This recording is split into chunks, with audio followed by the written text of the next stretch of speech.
اعوذ باللہ من الشیطان الرجیم بسم اللہ الرحمن الرحیم رب اشرح لی صدری ویسر لی امری واحلل عقدۃ من لسانی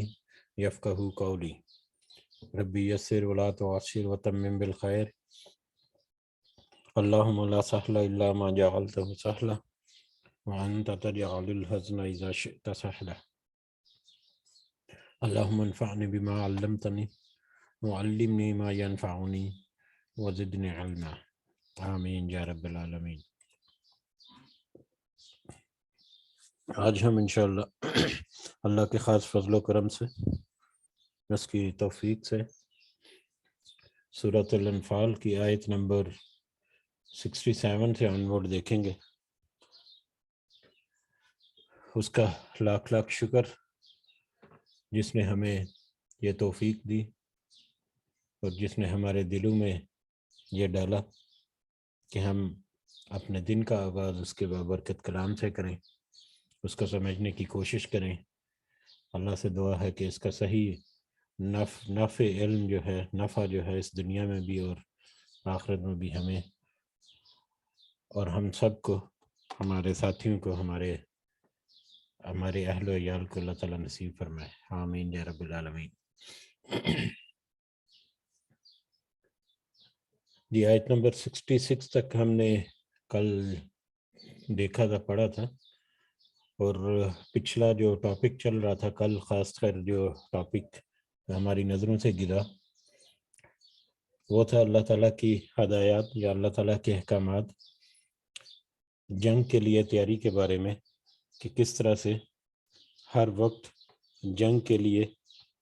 یا کافروں کے ساتھ مارکہ آرائی کرنے کے لیے تیار رہنے کا حکم دیا گیا۔ اس میں جنگی مہارتیں جو ہیں وہ بھی پوری طرح سے حاصل کرنے کا کہا گیا، اور اس کے علاوہ جنگی اسلحہ اور ساز و سامان جو ہے، کل جو مثال جو اللہ تعالیٰ نے قرآن میں الفاظ ہے اس میں ایک قوہ کے نام سے، یعنی تلوار بازی، نیزہ بازی یا اس طرح کی جتنی سکلز ہیں، اور اس کے علاوہ تیار بندے گھوڑوں کی شکل میں اللہ تعالیٰ نے کہہ دیا کہ اسلحے کی صورت میں آپ کے نقل و حرکت کے لیے آپ کی جتنی لاجسٹک سپورٹس ہیں اور جتنا آپ کا اسلحہ ہے جدید، جو چاہے وہ بری فوج ہے یا بحری فوج ہے یا فضائی فوج ہے، سارا کچھ ہمہ وقت ہر وقت تیار رہنا چاہیے، تاکہ کسی بھی وقت کوئی ضرورت پڑے تو فوراً وہ میدان جنگ میں شامل ہو جائیں۔ اور پھر نبی کریم صلی اللہ علیہ وسلم کو یہ بھی کہا گیا کہ ان کو ترغیب دلاؤ، مومنوں کو ترغیب دلاؤ جنگ کی، قتال کی یا کافروں کے خلاف جہاد کرنے کی، اور یہ ترغیب ایسی ہو، ان کا ایمانی قوت جو ہے وہ اتنی زیادہ ہو، جوش اور جذبہ اور اپنے دین کے لیے ان کا ولولہ اتنا ہو کہ اللہ تعالیٰ کہتے ہیں اگر وہ صحیح صبر سے کام لیں اور ولولہ اور جوش ان میں ہے تو پھر ایک مطلب 10 گنا سے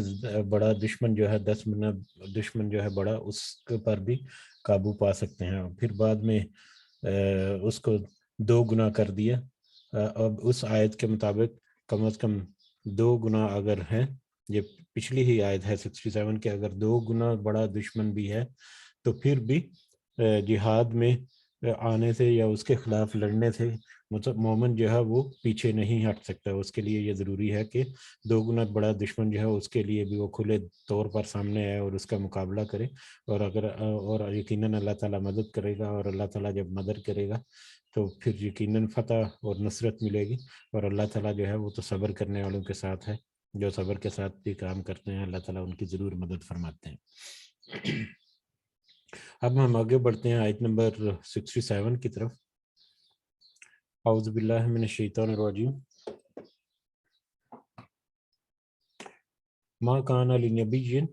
نہیں ہے مناسب کسی نبی کے لیے، ان یکون، کہ ہو، لہو، اس کے پاس، یا اس کے لیے، اس کے پاس، اسرا، اسیر، قیدی، حتیٰ، یہاں تک کہ یسخن، وہ خون بہا لے، فی الارض، زمین میں۔ نہیں ہے کسی نبی کے لیے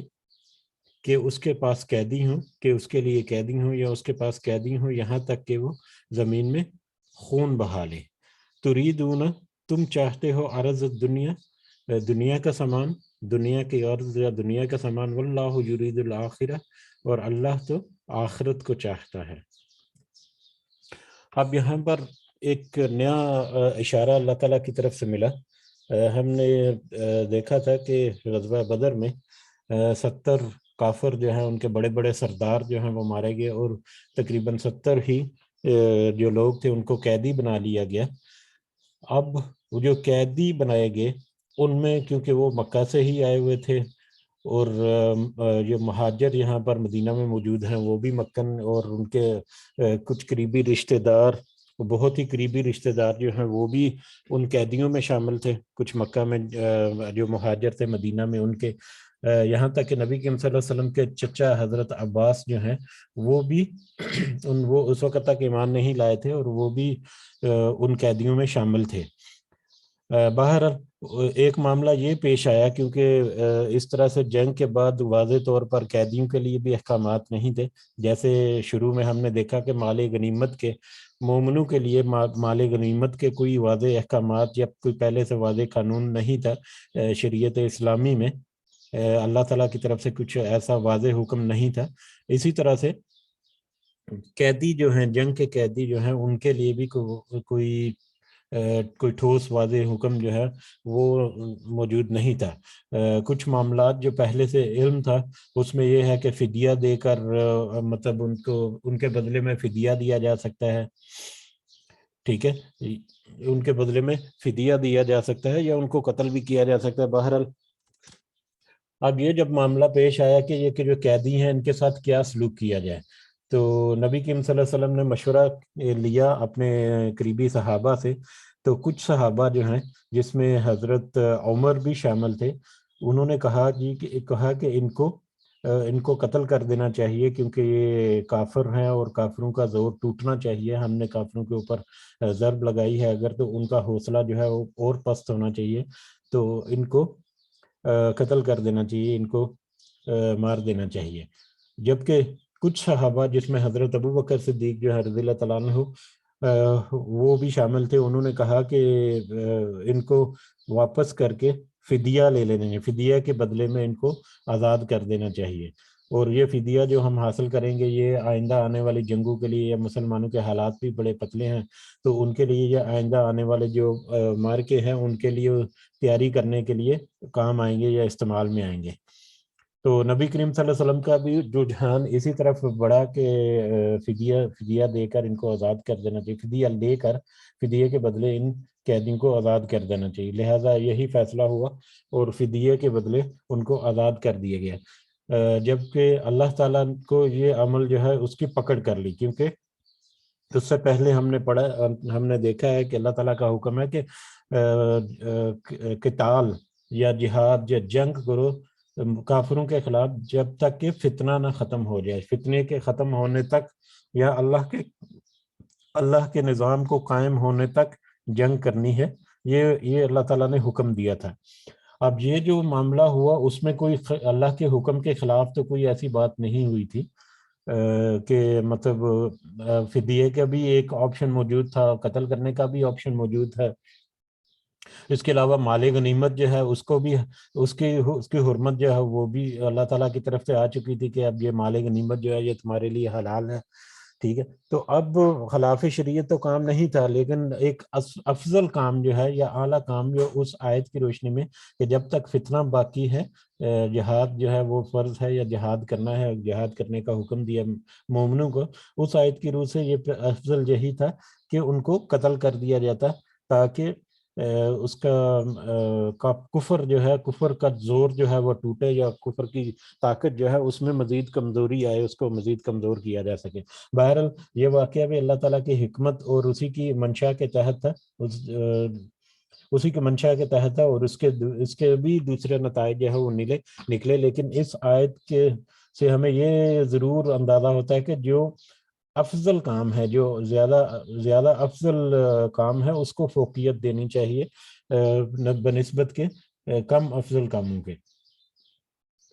ٹھیک ہے. تو اس میں ہے کہ اسی لیے اس میں کہا کہ کسی نبی کے لیے قیدی جو ہیں وہ ضروری، وہ نہیں، مناسب نہیں ہے. قیدیوں کے بدلے فدیہ لے کر ان کو لے لینا، چھوڑ دینا، ان قیدیوں کو آزاد کر دینا، یہ مناسب نہیں ہے. یہاں تک کہ خون نہ بہا لے، یہاں تک کہ کفر کا نظام جو ہے اس کو توڑ نہ دے، کفر کا غلبہ جو ہے اس کو ختم نہ کر دے. جب تک، اس وقت تک کسی نبی کے لیے یہ مناسب نہیں کہ وہ وہ اپنے پاس قیدی رکھے یا ان کے بدلے میں فدیہ لے کر ان کو آزاد کر دے. تريدون عرض الدنیا واللہ یرید الآخرہ، تم تو دنیا کا سامان چاہتے ہو جس کے بدلے تم مال غنیمت حاصل کر کے کچھ دنیا کا سامان چاہتے ہو جس میں تم دنیا کی تیاری کرو اور جنگ کی تیاری کے لیے اور یا اس طرح کے معاملات کے لیے، جبکہ اللہ تعالیٰ تو چاہتا ہے کہ آخرت میں کامیابی ہو، اور آخرت کے لیے تو اس دنیا میں قتال کرنا جو ہے وہ اللہ تعالیٰ کے نزدیک زیادہ ضروری ہے جب تک کفر کا غلبہ ہے. واللہ عزیز الحکیم، اور اللہ تعالیٰ جو ہے وہ کمال اور غالب حکمت والا ہے. لولا کتاب، اگر نہ کوئی لکھی ہوئی بات ہوتی، اگر نہ ہوتی لکھی ہوئی بات، من اللہ، اللہ کی طرف سے، سبقہ، اس سے پہلے، جو پہلے طے چکی ہو، سبقہ سبقت لے چکی ہو یا اس سے پہلے آ چکی ہو، نہ اگر نہ لکھی ہوئی کوئی بات ہوتی اللہ کی طرف سے اس سے پہلے، جو پہلے طے ہو چکی، لمسکم، یقیناً پہنچتا تمہیں، فی ما، اس میں جو اخذتم، تم نے لیا، عذاب عظیم، بہت بڑا عذاب. یہ جو تم نے فدیہ لیا ہے، اگر اللہ تعالیٰ کی طرف سے پہلے کوئی بات نہ لکھی جا چکی ہوتی تو تمہیں اس فدیے کے بدلے کوئی عذاب پہنچ سکتا تھا. اب اس سے پہلے کیا لکھی جا چکی کوئی بات، اس میں مختلف علماء نے مختلف رائے دی ہے، کیونکہ اس کی واضح کوئی تفسیر جو ہے وہ نہیں ہے. مختلف علماء نے اس کی مختلف رائے دی ہے. کچھ نے کہا ہے کیونکہ فدیہ اللہ تعالیٰ کی طرف سے پہلے فدیہ جو ہے وہ بھی جائز تھا. اسی طرح مال غنیمت جو ہے، غنیمت کو بھی استعمال کرنا وہ بھی مومنوں کے لیے جائز تھا. ٹھیک ہے، تو اس طرح کے معاملات تھے. تو کیونکہ یہ اجازت تھی اللہ تعالیٰ کی، اور اس کے علاوہ تقدیر کا بھی معاملہ ہے کہ تقدیر میں کیونکہ ایسا لکھا جا چکا تھا کہ ایسا ہی ہونا ہے، تو لہٰذا اللہ تعالیٰ نے عذاب نہیں دیا، یا اللہ تعالیٰ عذاب نہیں دیتا اگر اس طرح کا معاملہ ہے. ٹھیک ہے، تو اگر تو یہ پہلے نہ لکھا جا چکا ہوتا، تقدیر میں ایسا نہ ہوتا تو اللہ تعالیٰ بڑا عذاب دیتا ہے. کچھ علماء کا یہ بھی کہنا ہے کیونکہ نبی صلی اللہ علیہ وسلم جو ہے وہ ان میں موجود تھے، اور یہ اللہ کی سنت ہے کہ جب تک نبی یا رسول جو ہے وہ امت میں موجود ہوں، امت کے اوپر عذاب نہیں آتا ہے، تو ان کی موجودگی میں بھی اللہ تعالیٰ عذاب نہیں بھیج سکتے تھے. بہرحال یہ تقدیر کے معاملات سمجھیں یا اللہ تعالیٰ کے پچھلے احکامات جو ہیں ان کی روشنی میں، کیونکہ جو بھی مشورہ ہوا وہ کوئی اللہ کے کسی حکم کی خلاف ورزی نہیں تھی، صرف ایک افضل کام اور مطلب کم افضل کام جو ہے اس میں تھوڑی سی مطلب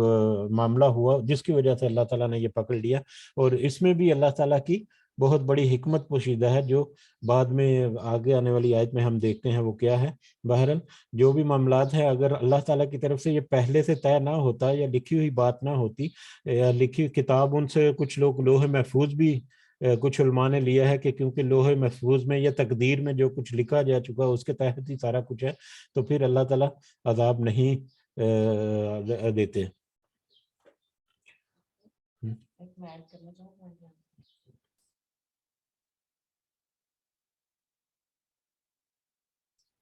جی ام عبداللہ کچھ ایڈ کرنا چاہ رہی ہیں اس میں؟ نہیں، بس میں یہ جو آپ بات کر رہے ہیں نا کہ لوح محفوظ میں لکھ دیا گیا، اگر وہ نہ لکھ دیا گیا ہوتا نہیں، پہلے سے کیونکہ لکھ دیا جا چکا ہے. ہاں تو جو ہمارے اعمال ہیں نا، یعنی جو انسان کرتا ہے چاہے وہ کوئی بھی ہو، وہ پہلے لکھے جا چکے ہیں، ہر چیز لکھی جا چکی ہے، بالکل ٹھیک ہے. لیکن وہ اس کا ایکسکیوز نہیں ہوتے کہ وہ اس پہ عذاب نہیں ہوگا اس وجہ سے کہ وہ لکھے جا چکے ہیں، نہیں. ورنہ تو کسی بھی غلط کام کو انسان یہی ایکسکیوز بنا کے کہ کیونکہ وہ تو لکھا ہوا تھا اس میں میرا کیا قصور ہے، نہیں، ایسا نہیں ہوتا. یہ بات بالکل ٹھیک ہے کہ کم افضل اور زیادہ افضل ہے، کہ وہ بھی اتنا قابل پکڑ بات نہیں ہے. لیکن یعنی کہ نبی کے لیے یا مطلب مومنوں کے لیے کہ وہ اس طرح کی کوئی دنیاوی فائدہ لینا چاہیں یا ذرا سی بھی، یعنی کتنا پیور رکھا ہے رسول اللہ صلی اللہ علیہ وسلم کو اور ان کے صحابہ کو کہ نہیں آپ کی اٹینشن جو ہے وہ ذرا سی بھی نہیں ہٹنی چاہیے، کہ ذرا سا بھی انسان ہوتا ہے نا کہ اچھا چلو ٹھیک ہے دنیا کا دین کا فائدہ تو ہو ہی رہا ہے، تھوڑا سا دنیا کا بھی ساتھ لے لیں، نہیں اتنا سا بھی اللہ کو گوارا نہیں ہوا اور اللہ نے تنبیہ کر دی، ورنہ جو تقدیر وہ اس لیے لکھی ہوتی ہے کہ ہم نے کرنا ہوتا ہے، یعنی اللہ اپنے علم کی وجہ سے، یہ تقدیر کا میٹر بڑا کمپلیکیٹڈ سا ہوتا ہے، سینسٹیو بھی ہے اور ہمیں تقدیر کو اس طرح سے اس طرح ہی سمجھیں گے کہ جو ہمارے اعمال ہے نا اس کو ہم یہ کہہ کے ایکسکیوز نہیں دے سکتے کہ وہ تقدیر میں، جیسے میرے ساتھ میری عمر کتنی ہے، میں نے کتنا جینا ہے، میرا رزق کتنا ہے، یہ تقدیر ہوتی ہے، اس میں ہمارا دخل نہیں ہے، یہ ہمارا ایمان ہے۔ تقدیر کے دو حصے ہم کرتے ہیں کہ میں نے کہاں مرنا ہے، کہاں پیدا ہونا ہے، میرا رزق کتنا ہے، کتنی لمبی میری عمر ہوگی، ٹھیک ہے، میں نے شارٹ ہائٹڈ ہونا ہے، لانگ ہائٹڈ ہونا ہے، اس طرح کی چیزیں جو میرے اختیار میں نہیں ہے وہ تقدیر ہے، وہ ہمارا ایمان ہے۔ لیکن میرے اعمال، میں نے کیا کرنا ہے کیا نہیں کرنا، وہ لکھے ہوئے بے شک وہ بھی ہیں، لیکن وہ اس وجہ سے لکھے ہوئے ہیں کہ وہ میں نے ایسے کرنے تھے، اللہ نے اپنے علم کی وجہ سے لکھے ہوئے ہیں۔ لیکن جو دوسری چیزیں ہیں، میری زندگی، موت، رزق، وہ اللہ نے اپنی مشیت سے لکھے ہوئے ہیں، لکھا ہوا سب کچھ ہے، بالکل ٹھیک ہے، لیکن میرے اعمال جو ہے نا وہ نہیں جائیں گے اس کیٹیگری میں۔ بالکل ٹھیک ہے، بالکل ٹھیک ہے۔ ہمیں تقدیر میں اتنا سمپل سا ہے، کیونکہ تقدیر کے اوپر تھوڑا سا ہو گیا کہ مطلب ڈاکٹر ذاکر نائک کا وہ آنسر جو ہے وہ مجھے بڑا اچھا لگا، اور اس کے اوپر مجھے تقدیر کا ایک اتنا مطلب آسان سا کنسپٹ آ گیا کہ اگر کوئی کہے کہ تقدیر میں، وہ اس کو سوال کیا گیا کہ میں اگر کافر ہوں تو وہ میری تقدیر میں لکھا ہوا تھا کہ میرے نصیب میں لکھا ہوا تھا کہ میں کافر ہی ہوں، تو میں کافر ہوں، تو اس میں میرا کیا قصور ہے؟ تو ڈاکٹر ذاکر نائک نے کہا کہ تم کس نے کہا، تم ابھی کس نے روکا ہوگا تمہیں، تم ابھی کلمہ پڑھو، مسلمان ہو جاؤ اور تمہاری تقدیر میں مسلمان ہو جاؤ، تو تمہارے اپنے ہاتھ میں ہے، کس نے پکڑا ہوا ہے، کس نے روکا ہوا ہے۔ تو اس لیے تقدیر کو جواز بنا کر، یہ آپ کی بات بالکل ٹھیک ہے کہ تقدیر کو جواز بنا کر ہم یہ نہیں کہہ سکتے، لیکن میں نے جیسے ذکر کیا کہ مختلف علماء نے اس کی مختلف رائے دی ہے، لیکن یہ والا پوائنٹ ہم اس میں سے ڈیلیٹ کر دیں گے، اگر کسی عالم نے یہ رائے بھی دی ہے تو یہ والا ایکسیپٹیبل نہیں ہے، کیونکہ ہاں ٹھیک ہے نا، ہر ایک کی اپنی انڈرسٹینڈنگ ہے، انہوں نے دی ہے، بالکل ٹھیک ہے، لیکن یہ جو قرآن و حدیث کے اگینسٹ جائے وہ رائے پھر ہم ریجیکٹ کر دیتے ہیں۔ چلو ٹھیک ہے، جزاک اللہ خیر۔ باقی ساری ایکسپلینیشن بالکل ٹھیک ہے۔ جی، تو ام عبداللہ کی بھی کچھ تشریح آپ نے دیکھ لی ہو، یقیناً ایک ٹاپک ہے بڑا الگ سے اور بڑا سینسٹیو سا تقدیر کا، اور تقدیر کو لے کر نہ صرف غیر مسلم جو ہیں وہ کچھ اپنے رائے رکھتے ہیں، بلکہ مسلمانوں میں بھی کچھ رائے پائی جاتی ہے جس کی اصلاح کرنے کی ضرورت ہے ہمیں یقیناً۔ بہرحال میں نے تو جو ذکر کیا تھا، مختلف علماء نے اس کے بارے میں جو کچھ کہا اس کے بارے میں، کیونکہ مختلف رائے یہاں پر ملی، بہرحال زیادہ اہمیت جو ہے وہ زیادہ افضل کام یا زیادہ اہم کام جو ہے اس کی طرف ہونی چاہیے بنسبت کے کم فائدے والی یا کم افضل باتیں جو ہیں ان کی۔ بہرحال بڑھتے ہیں آگے، اعوذ باللہ من الشیطان الرجیم، آیت نمبر 69 کی طرف۔ فَكُلُوا، تو تم سب کھاؤ، مما غنمتم، اس میں سے جو تم نے غنیمت حاصل کی، یہ فدیہ جو قیدیوں کے بدلے میں جو فدیہ ملیا ہے، یہ بھی کیونکہ غنیمت کا ہی حصہ ہے، یہ بھی غنیمت ہی ہے، مال غنیمت، تو اس غنیمت میں سے تم سب کھاؤ جو تم نے حاصل کیا ہے، حلالن طیباً، یہ حلال اور پاکیزہ ہے تمہارے لیے، یہ پہلے بھی اللہ تعالیٰ نے حلال کر دیا تھا۔ واتقوا اللہ، اور تم سب اللہ سے ڈرو، اور دیکھو یہ جو غنیمت کا مال جو تم کھا رہے ہو، یہ چاہے حلال اور پاک ہے، لیکن اس کو اللہ سے ڈرتے ہوئے تم نے کھانا ہے، اللہ کا ڈر ہمیشہ اپنے ذہن میں رکھنا ہے، اللہ سے ہمیشہ ڈرتے رہنا ہے، کچھ بھی دنیاوی کام یا کچھ بھی معاملات ہیں ہمیشہ اللہ کا تقوی اختیار کرو، ان اللہ غفور الرحیم، اور بے شک اللہ بہت بخشنے والا اور بہت نہایت رحم کرنے والا ہے۔ اب جو بھی معاملہ ہو چکا، اب اس کے اوپر اللہ تعالیٰ نے اپنی پکڑ جو ہے وہ بھی واضح کر دی، اس سے ہمیں یہ سبق بھی اللہ تعالیٰ نے واضح طور پر اور زیادہ واضح کر دیا کہ افضل کام جو ہے اس کو پہلے سامنے رکھنا ہے۔ اب اس معاملے میں جو بھی ہو چکا، اب جو بھی غنیمت تمہیں ملی ہے اس کو حلال اور پاکیزہ سمجھ کر کھاؤ، یہ حلال اور پاکیزہ ہے، اللہ تعالیٰ سے ڈرتے رہو، اور اللہ تعالیٰ تو پھر اتنا غفور اور رحیم ہے اور بخشنے والا ہے کہ یقیناً وہ تمہیں بخش دے گا۔ یا ایھا النبی، اے نبی صلی اللہ علیہ وسلم، قل کہہ دیجئے، لمن فی ایدیکم، اس سے جو ان سے جو تمہارے ہاتھوں میں ہے، اے نبی صلی اللہ علیہ وسلم کہہ دیجئے ان سے جو تمہارے ہاتھوں میں ہے، یعنی یہ قیدیوں کی بات ہو رہی ہے کہ قیدیوں سے کہہ دیجئے، من الاسرى، قیدیوں میں سے، ان یعلم اللہ، اگر معلوم کرے گا اللہ، اگر پائے گا اللہ، فی قلوبکم، تمہارے دلوں میں، خیرن، کوئی بھلائی، اگر اللہ تمہارے دلوں میں کوئی بھلائی معلوم کرے گا یا پائے گا، یؤتکم،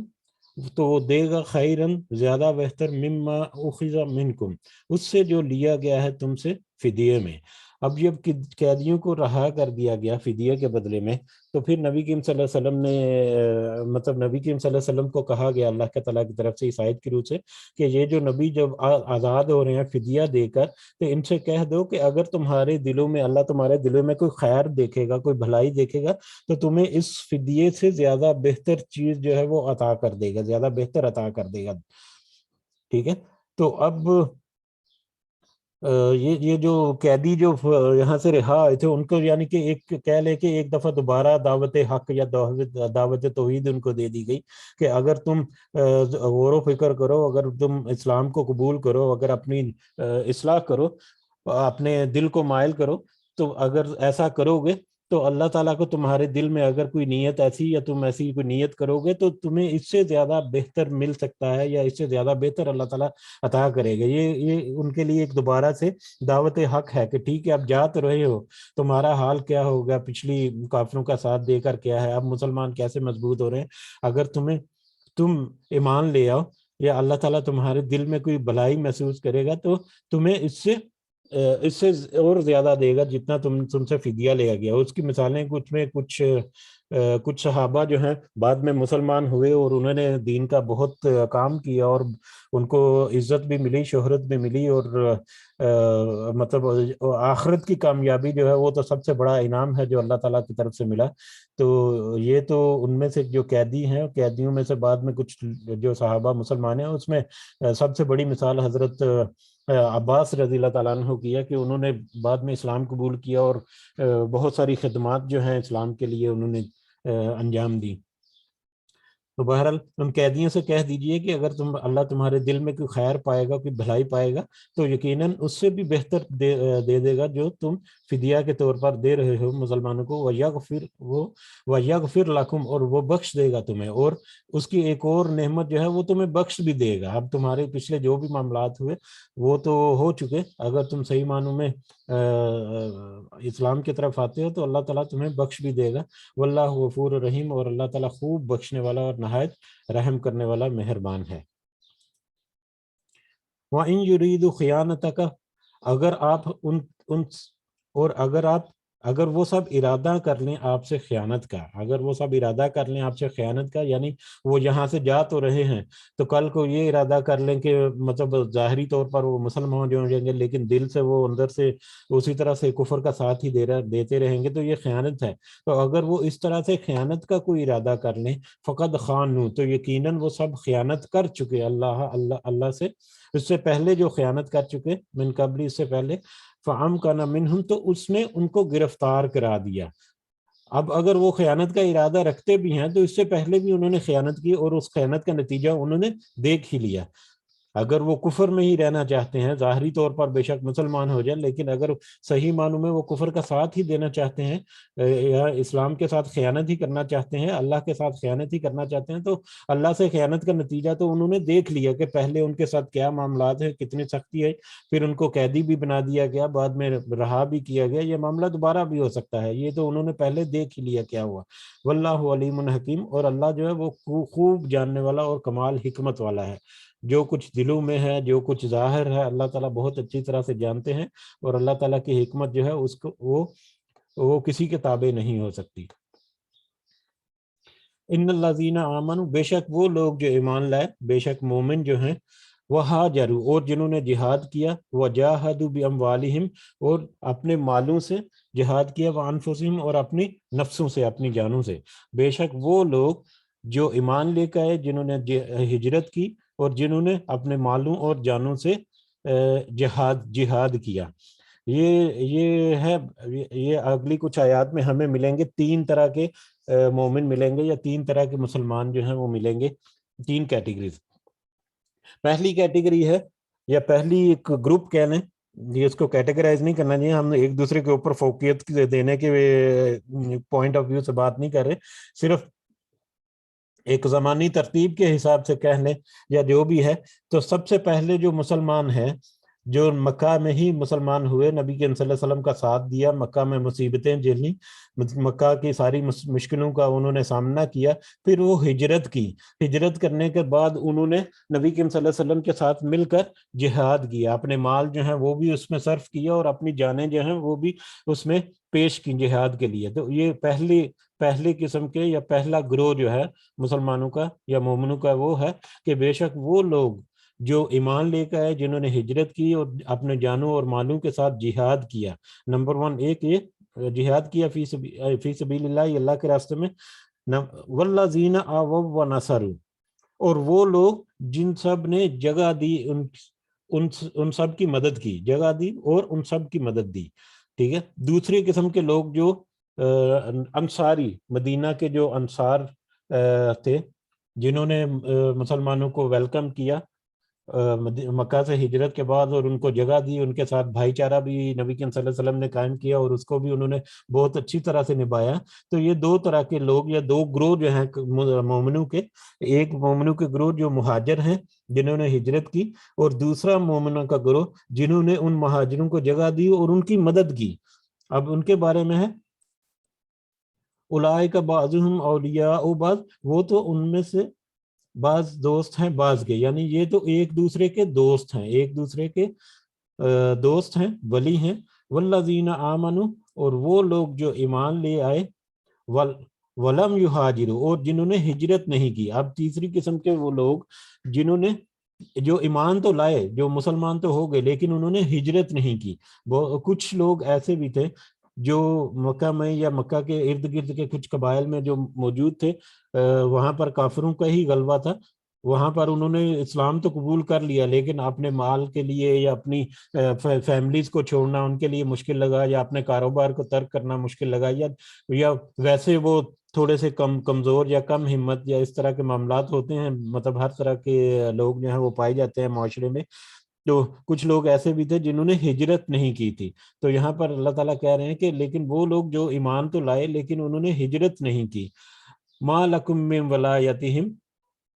نہیں ہے تمہارے لیے ان کی دوستی سے کوئی تعلق، ان سے تمہارا کوئی تعلق نہیں رہا، کیونکہ اللہ تعالیٰ نے حکم دے دیا تھا، اللہ تعالیٰ نے حکم دیا تھا ہجرت کرنے کا مسلمانوں کو یا مومنوں کو۔ تو جنہوں نے ہجرت نہیں کی تھی، تمہارے لیے ان کی کوئی دوستی نہیں، ان کے ساتھ تمہارا کوئی تعلق نہیں، ان کے ساتھ تمہارا کوئی بھائی چارہ نہیں۔ من شعین، کچھ بھی، حتیٰ یہاجروا، یہاں تک کہ وہ ہجرت نہ کر جائیں، یہاں تک کہ وہ ہجرت کریں۔ اب ہجرت کرنے کا ایک مقصد تو یہ بہت بڑا تھا، مسلمانوں کو محفوظ پناہ گاہ کے علاوہ مسلمانوں کو طاقت میں بڑھانا، ان کو مطلب تعداد میں بڑھانا، اور ان کے حالات کو اچھا کرنا، اور ایک قوت کے طور پر سامنے آنا مسلمانوں کو۔ یہ بھی ایک بہت بڑی حکمت تھی ہجرت کے پیچھے، جو کہ مکہ میں رہتے ہوئے ممکن نظر نہیں آ رہا تھا۔ تو اس لیے اللہ تعالیٰ نے بھی ہجرت کا حکم دیا، اور نبی صلی اللہ علیہ وسلم نے بھی اس کی ترغیب دی، لیکن جو لوگ اس ہجرت کا حصہ نہیں بنے، یعنی وہ مسلمانوں کی جو قوت ہے وہ قوت کا حصہ نہیں بنے، اب وہ مسلمانوں کی قوت یا طاقت کو بڑھانے کے لیے اگر وہ آگے نہیں بڑھے تو اب ان کا کوئی تعلق نہیں، وہ مسلمان ہیں، ٹھیک ہے، مسلمان ہیں، ان کو مسلمانوں کا اسٹیٹس ملے گا، لیکن جس طرح سے بھائی چارہ مطلب ہجرت کر کے جو مسلمان گئے وہاں پر مومن وہ ہے،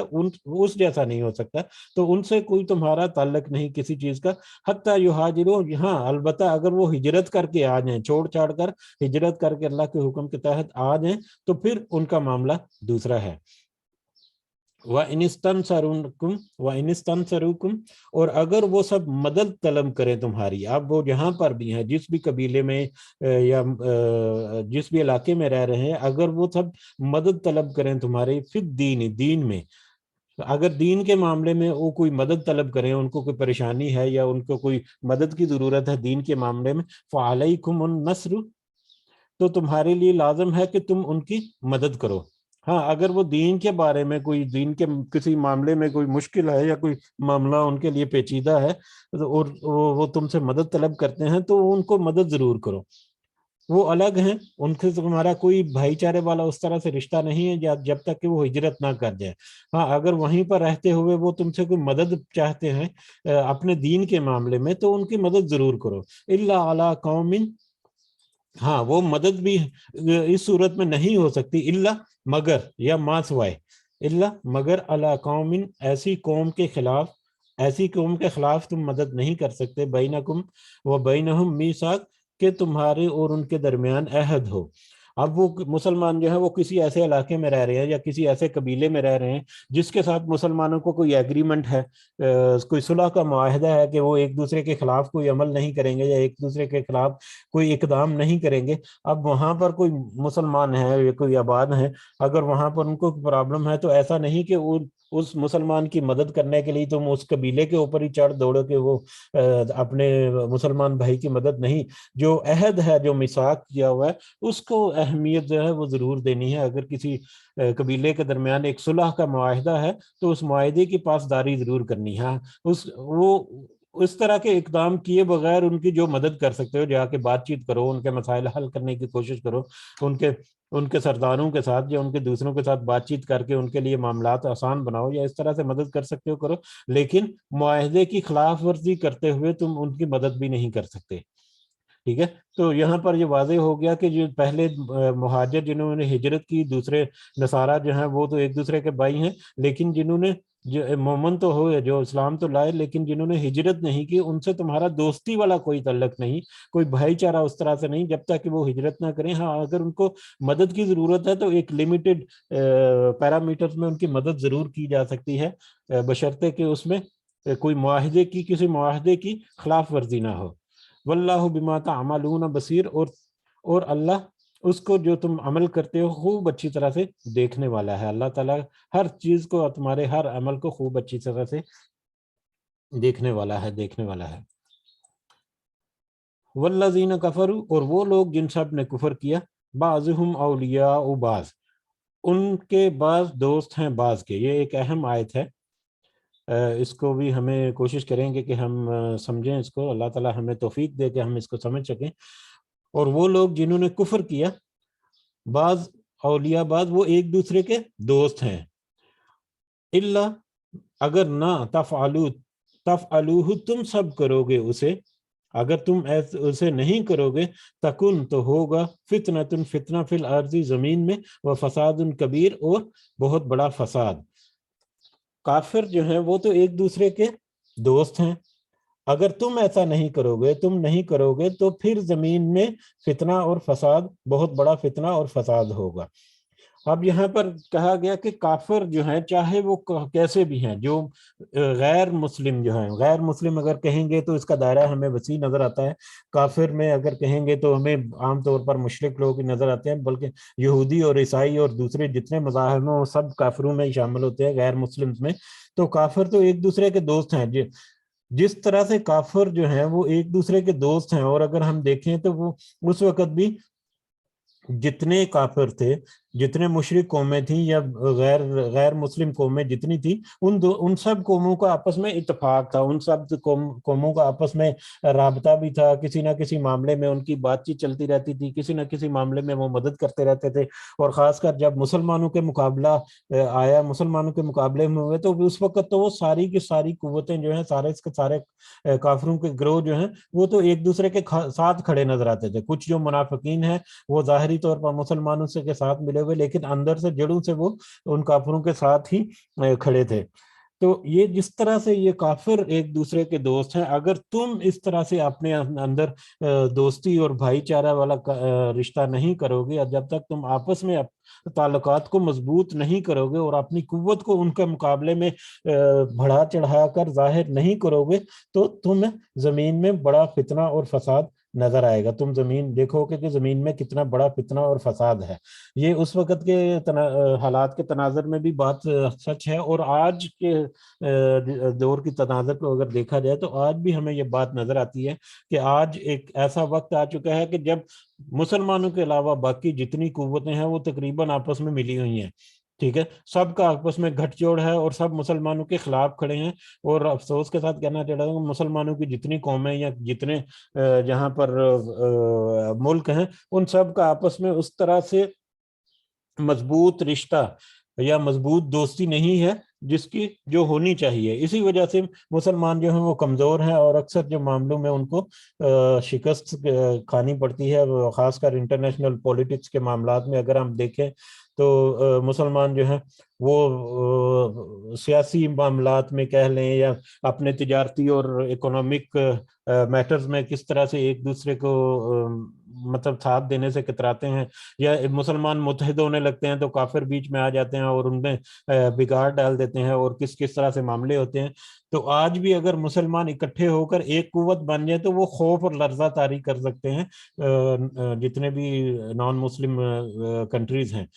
جس طرح کے نبی اللہ تعالیٰ نے پچھلی آیات میں کل ہم نے جو پڑھی تھی کہ جنگ کے لیے تیار کرو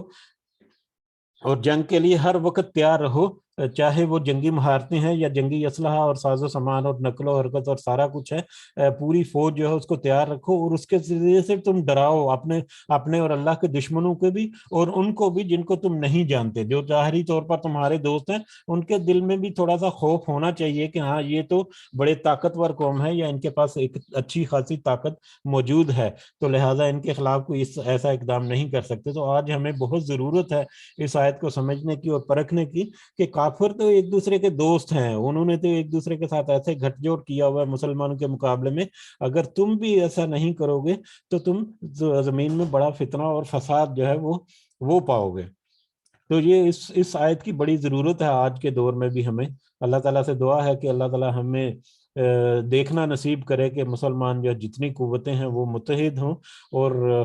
نان مسلم قوتوں کا مقابلہ کرنے کے قابل ہوں اور اپنا خوف جو ہے وہ دوسروں کے لیے رکھیں. والذین آمنوا، اور وہ لوگ جو ایمان لائے، وہاجروا اور جہاد کی، جنہوں نے ہجرت کی، وجاہدوا اور جہاد کیا فی سبیل اللہ اللہ کے راستے میں، یہ وہی مہاجر جو ہیں جنہوں نے ایمان لائے اور اللہ کے راستے میں جہاد کیا، ہجرت بھی کی. والذین آووا ونصروا، اور وہ لوگ جنہوں نے جگہ دی اور مدد کی، یعنی انصاری جو ہے مدینہ کے، یہ دو گروہ جو پہلے بھی ذکر ہو گیا. اولئک هم المؤمنون، یہی وہ لوگ ہیں جو حقیقی طور پر ایمان لانے والے ہیں، صحیح معنوں میں حقیقتاً حق کے اوپر یہی لوگ، یہی مسلمان جو ہیں وہ ہیں. ٹھیک ہے، جو ارلی مسلمز ہیں، جتنے ارلی صحابہ ہیں ان کی اہمیت جو ہے وہ بہت ہی زیادہ ہے. اصحاب بدر کی اہمیت جو ہے وہ تو اور بھی زیادہ ہے، ان کی فضیلت اور ان کا جو مقام اور مرتبہ ہے اس کا تو مقابلہ نہیں کیا جا سکتا کسی بھی دوسرے مسلم سے. بہرحال پہلے دو گروہ جو ہیں جنہوں نے صحیح معنوں میں، پہلا جو مہاجر تھے اور دوسرے جو انصاری تھے، وہ صحیح حقیقی مسلمان ہیں، حقیقی مومن ہیں، صحیح معنوں میں حقیقی طور پر وہی ایمان لانے والے ہیں. لہم مغفرۃ ورزق کریم، ان کے لیے تو مغفرت اور عظیم رزق ہے، باعزت رزق ہے. والذین آمنوا من بعد،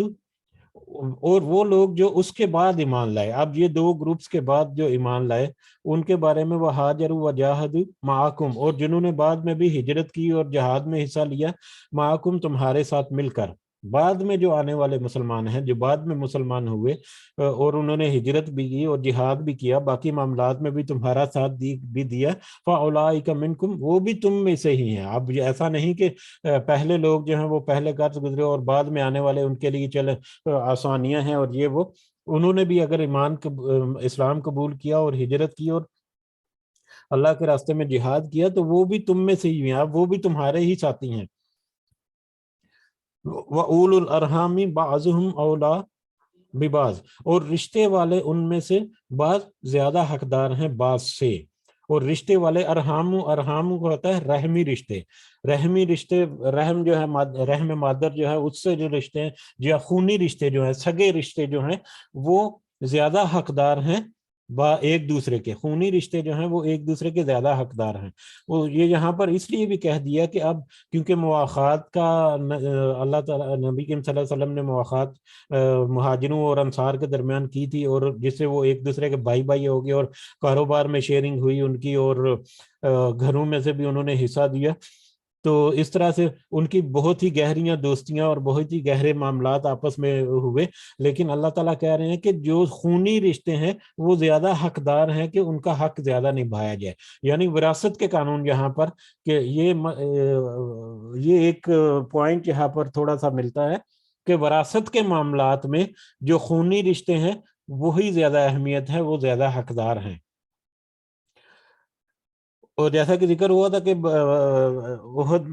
بدر کے جو قیدی تھے ان میں بھی بہت سارے تھے جو قیدی، وہ بہت سارے مہاجر جو تھے ان کے رشتہ دار تھے، وہ قربی رشتہ دار تھے. حضرت عباس جہاں وہ بھی ان میں شامل تھے رضی اللہ تعالیٰ عنہ.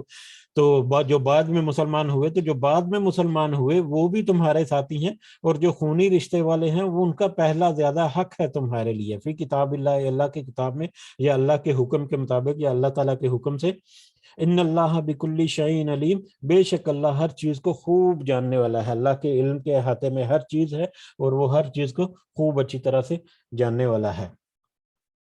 وما علینا الا البلاغ المبین. الحمدللہ آج ہماری سورۃ الانفال مکمل ہو گئی. تو اللہ تعالیٰ سے دعا ہے کہ اس سے ہمیں جو کچھ پڑھا یا جو کچھ ہم نے سنا سمجھنے کی کوشش کی، اس کا صحیح معنی اور مفہوم اللہ تعالیٰ ہمیں عطا فرمائے. اور اگر ہمارے سننے میں، کہنے میں کوئی کمی بیشی ہو گئی یا کوئی بات ایسی ہو گئی تو اللہ تعالیٰ ہمیں معاف فرمائے اور ہمیں اپنی اصلاح کرنے کی توفیق عطا فرمائے، اور ہمیں صحیح اور نفع بخش علم جو ہے وہ عطا فرمائے. آمین یا رب العالمین. جی اگر کسی کے پاس کوئی پوائنٹ ہے یا کچھ ایڈ کرنا چاہ رہے ہیں تو کہہ سکتے ہیں. اور دوسرا کوشش کریں کہ صبح کلاس جو ہے نا وہ وقت پہ ہم شروع کر لیں، کیونکہ اب وقت جو اب کافی پیچھے جا رہا ہے. شاید اگلے ہفتے سے دیکھیں گے ہم میں بھی 10 منٹ جو ہے نا وقت اور تھوڑا سا پیچھے لے کر آئیں گے، کیونکہ یہاں پر قطر میں تھوڑا جابس پہ جانے کے لیے تیاری ویاری کا ٹائم بڑا کم رہ جاتا ہے. تو ہمیں کچھ ٹائم جو ہے وہ پیچھے بھی کرنا پڑے گا. اگلے دیکھیں گے شاید میں بھی اگلے ہفتے میں. تو کوشش کریں گے ہم کہ انشاءاللہ کلاس جو ہے وہ وقت پر ہی شروع ہو جائے. جی شفیق. جی السلام علیکم ورحمۃ اللہ وبرکاتہ. وعلیکم السلام ورحمۃ اللہ وبرکاتہ. جی وہ یہ موضوع جو تھا یعنی کہ تقدیر کے حوالے سے تقریباً ایسے تھا، کوئی شارٹ سا اس کے تھوڑا سا دوبارہ سے ذرا سمجھا دیں گے تو مہربانی، جزاک اللہ خیر. جی تقدیر کے معاملے میں ام عبداللہ نے اس میں کچھ ایڈ کیا تھا. میں نے تو کہا تھا کہ کچھ علماء، مختلف علماء کی مختلف رائے ہے اس آیت کے بارے میں. وہ آیت کے بارے میں آپ دیکھنا چاہ رہے ہیں یا تقدیر کے بارے میں؟ جی تقدیر کے بارے میں، یعنی کہ کچھ کہتے ہیں یہ تو لکھا ہوا تھا یوں کر کے نا، وہ مجھے تھوڑی سی صحیح سمجھ نہیں آئی تو میرے ہاں یہ بات. ہاں وہ ایکچولی ہمارے مسلمانوں میں بھی اور نان مسلمز میں تو خیر ہے، یہ مسلمانوں میں بھی اکثر یہ کنسیپٹ ہے کہ جو تقدیر میں لکھا ہوا ہے، ہم بھی کہتے ہیں جو نصیب میں لکھا ہوا ہے بس وہ تو اب ہم کیا کر سکتے ہیں. تو اس بارے میں یہ پوائنٹ تھا کہ ہمیں یہ نہیں سوچنا چاہیے، ایک بڑا سینسٹیو سا ٹاپک ہے، اور ہمیں یہ نہیں سوچنا چاہیے کہ اگر تقدیر میں یہ لکھا ہوا ہے تو پھر ہو جائے گا، تو اللہ تعالیٰ کی طرف سے لکھا ہوا ہے، اس میں ہمارا کیا قصور ہے. بلکہ اس میں ہمیں اپنے عمل جو ہے اس کو دیکھنا ہے کہ ہمارا ہم اپنے عمل کو کس حد تک درست رکھتے ہیں تقدیر کے اوپر انحصار کیے بغیر. اور اس کی مثال میں نے دی تھی ڈاکٹر ذاکر نائک کی، کہ اس سے کسی ہندو نے یا کسی نان مسلم نے سوال کیا، ہندو نے سوال کیا تھا کہ اگر میں ہندو ہوں تو یہ میری تقدیر میں لکھا ہوا ہے، میرے نصیب میں لکھا ہوا ہے، اللہ کی طرف سے میں ہندو گھر میں پیدا ہو گیا، ہندو ہوں میں، تو اب میں ہندو ہی مروں گا، تو اس میں میرا کیا قصور ہے؟ ٹھیک ہے، تو پھر مجھے پھر جہنم کیوں ملے گی، مجھے سزا کیوں ملے گی؟ یہ اس طرح کا سوال کیا تھا اس نے ڈاکٹر ذاکر نائک سے. تو ڈاکٹر ذاکر نائک نے اس کا بڑا خوبصورت جواب دیا تھا کہ اگر تو کس نے تمہیں پکڑا ہوا ہے، تم نے اسلام کو سمجھ لیا، تم پڑھ لیا، تمہارے سامنے ہے، تمہیں اندازہ ہو رہا ہے کہ اسلام ہی ایک سچا دین ہے، تو تم یہاں پر کلمہ پڑھو اور مسلمان ہو جاؤ اور مسلمانوں کے سب میں شامل ہو جاؤ. کس نے تمہیں پکڑا ہوا ہے؟ تو تقدیر جو ہے وہ ہم بہانہ ہمارے لیے ایک بہانے کا یعنی کہ ٹاپک بن گیا ہوا ہے کہ بہانہ بنا لیا کہ تقدیر میں ایسا تھا یا نصیب میں ایسا تھا، بلکہ ہمیں اپنے اعمال کو درست رکھنا چاہیے. تقدیر میں کچھ چیزیں ایسی ہیں جن کو ہم نہیں بدل سکتے. ہمارے جینے اور مرنے کا وقت اور جگہ اور مقام اور ہماری روزی جو ہے اس کو ہم تقدیر سے نہیں بدل سکتے، لیکن دوسرے معاملات میں ہم اپنی اصلاح رکھیں گے بجائے اس کے کہ ہم تقدیر کے اوپر انحصار کریں یا ہم اپنے یہ سوچیں کہ تقدیر میں یا ہمارے نصیب میں ہی کچھ ایسا لکھا ہوا ہے. تو اس بارے میں یہ بات ہوئی تھی. مجھے امید ہے کہ میں کچھ پوائنٹ جو کلیئر کر پایا ہوں. پھر بھی اگر کوئی ہے بات تو، کیونکہ یہ ایک بڑا نمبر ایک تو ایک سینسٹیو ایشو ہے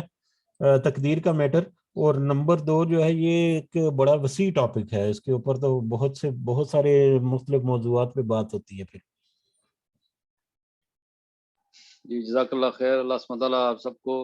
اس کا عظیم اجر دے انشاءاللہ، ہماری اساتذہ کو بھی اجر دے انشاءاللہ. جزاکم اللہ خیر، بارک اللہ فیکم انشاءاللہ. انشاءاللہ جی، جزاکم اللہ خیرن. جی اجازت چاہتے ہیں اسی کے ساتھ، وقت بھی کافی ہو چکا ہے. کل انشاءاللہ اگلے سبق کے ساتھ حاضر ہوں گے. دعا میں ضرور یاد رکھیں سب کو ایک دوسرے کے لیے. اللہ تعالیٰ سب کے لیے آسانیاں پیدا فرمائے، اور جس کے جتنے مسائل ہیں اللہ تعالیٰ حل فرمائے. بچوں کے معاملوں میں بہت سارے لوگ پریشان ہیں ان کی صحت کے حوالے سے. کچھ بچے جو ہیں وہ بیمار ہیں، ان کے لیے ان کی مائیں بہت پریشان ہیں. اللہ تعالیٰ سب کے لیے آسانیاں فرمائے اور سب کو صحیح صحت والی زندگی عطا فرمائے. کاروبار کے لیے لوگ پریشان ہیں، آج کل کے حالات کی وجہ سے بہت پریشانیاں. اللہ تعالیٰ سب کے لیے آسانیاں فرمائے. ہمارے والدین کو اللہ تعالیٰ خاص طر اپنی خاص فضل و کرم سے رکھے. جو حیات ہیں اللہ تعالیٰ انہیں بہت ہی صحت بھری زندگی عطا فرمائے، اور جو اس دنیا سے گزر چکے اللہ انہیں اپنے فضل و کرم سے جنت الفردوس میں اعلیٰ مقام جو ہے وہ عطا فرمائے.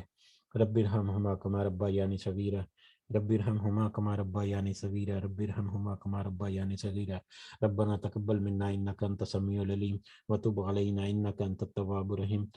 سبحان ربك رب العزة عما يصفون وسلام على المرسلين والحمد لله رب العالمين. سبحانك اللهم وبحمدك اشهد ان لا اله الا انت استغفرك واتوب اليك. جزاكم الله خيرا. السلام علیکم ورحمۃ اللہ وبرکاتہ. وعلیکم السلام ورحمۃ اللہ وبرکاتہ.